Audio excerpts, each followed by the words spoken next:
Hello everyone, আসসালামু আলাইকুম। কেমন আছেন সবাই? আশা করি সবাই আলহামদুলিল্লাহ ভালো আছেন। আজকে আমি আপনাদের সাথে শেয়ার করব পাকা আমের আমসত্ত্ব। পাকা আমের আমসত্ত্বটা কখনো আমার খাওয়া হয়নি, তো আজকে যেহেতু নিজে বানালাম খাবো বলে, তো তাই ভাবলাম আপনাদের সাথে একটু শেয়ার করি। তো প্রথমেই আমার মা গাছ থেকে কয়েকটা পাকা পাকা আম পেড়ে নিয়েছে, সেগুলোকে খুব ভালোভাবে ধুয়ে পরিষ্কার করে নিয়েছে। আমগুলোকে খোসা থেকে ছাড়িয়ে নিয়েছে। দেখতেই তো পাচ্ছেন আমগুলোর রং কি পরিমাণ সুন্দর, লাল টকটক কালার। আম খেতেও কিন্তু অনেকটা মিষ্টি। তো আমার মা এগুলোকে ছুলে নেওয়ার পর একটা চালনির সাহায্যে চেলে নিচ্ছে, যাতে আমগুলোর থেকে আমের রসটা সুন্দর মতন, মানে একদম পারফেক্ট মসৃণ একটা রস বাটিতে জমা হয়, এবং এই আমের রস দিয়েই আমরা আসলে আমসত্ত্বটা বানাবো। তো এই যে আমাদের আমের রস বের করা হয়ে গেছে, প্রায় 1 বাটি পরিমাণ আমের রস হয়েছে। তো এখন আমরা চুলায় একটা প্যান বসিয়ে দিয়েছি, সেই প্যানের ভেতরে সম্পূর্ণ রসটা আমরা ঢেলে দিলাম। এখানে পরিমাণ মতন চিনি দিয়ে নেব। এইখানে আমরা 1 কাপ পরিমাণ চিনি দিয়েছি, সাথে 1 কাপ পরিমাণ কর্নফ্লাওয়ার দিয়েছি। এই কর্নফ্লাওয়ারটা কিন্তু বাড়িতে বানানো, আমার মা নিজে এই কর্নফ্লাওয়ারটা বানিয়েছে। আপনারা বাজারেও এই কর্নফ্লাওয়ারটা কিনতে পেয়ে যাবেন।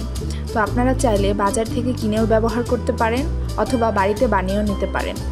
যদি কর্নফ্লাওয়ারের ভিডিও চান তাহলে আমি আপনাদের সাথে শেয়ার করব। তো সামান্য একটু লবণ দিয়ে নিয়েছে, যাতে মিষ্টির ব্যালেন্সটা ঠিক থাকে। তো আমরা একটা খুন্তির সাহায্যে খুব ভালোভাবে সুন্দর করে এটাকে মিশিয়ে নেব, নেড়ে চেড়ে মিশিয়ে নেব, যাতে করে কোনো প্রকার দানা এখানে না থাকে। দেখতেই পাচ্ছেন নাড়তে নাড়তে, অনবরত নাড়ার কারণে কর্নফ্লাওয়ার চিনি খুব সুন্দরভাবে মিশে গেছে। তো এই ডোটাকে অনবরত আমাদের নাড়তে থাকতে হবে। যদি আমরা নাড়া বন্ধ করে দিই তাহলে কিন্তু এটা কড়াইয়ের মধ্যে লেগে যাবে, এবং কি একটা পোড়া পোড়া ভাব চলে আসবে। তো আপনারা একটু কষ্ট করে হলেও চুলার পাশে দাঁড়িয়ে থেকে এটাকে অনবরত নাড়তে থাকবেন।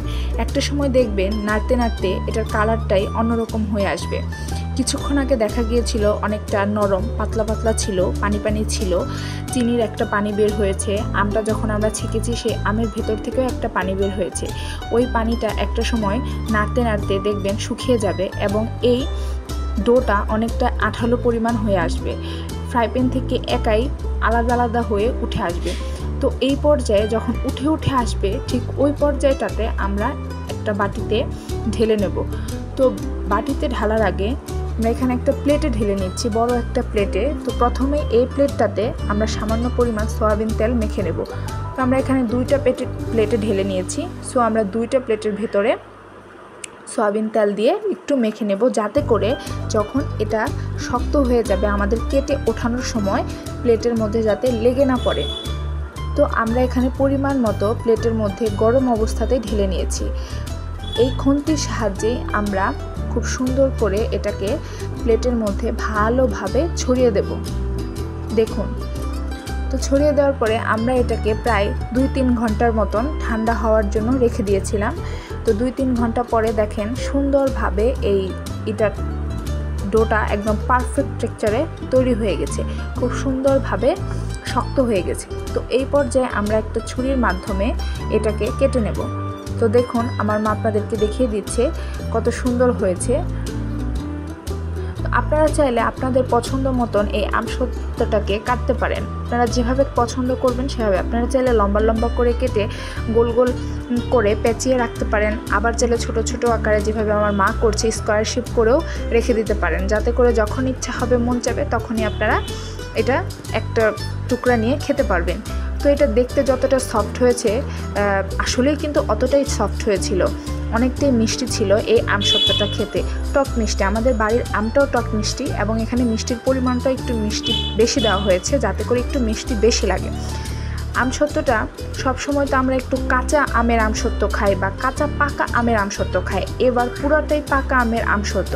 দেখতেই তো পাচ্ছেন কীরকম জেলির মতন একটা টেক্সচার তৈরি হয়েছে, কত সুন্দর থকথক করছে। তো আপনারাও চাইলে বাড়িতে এইভাবে খুব ইজিলিভাবে আমসত্ত্বটা বানিয়ে নিতে পারেন। প্লিজ আমার চ্যানেলে নতুন হয়ে থাকলে আমাকে সাবস্ক্রাইব করে পাশে থাকবেন, লাইক কমেন্ট করে পাশে থাকবেন। Thank you.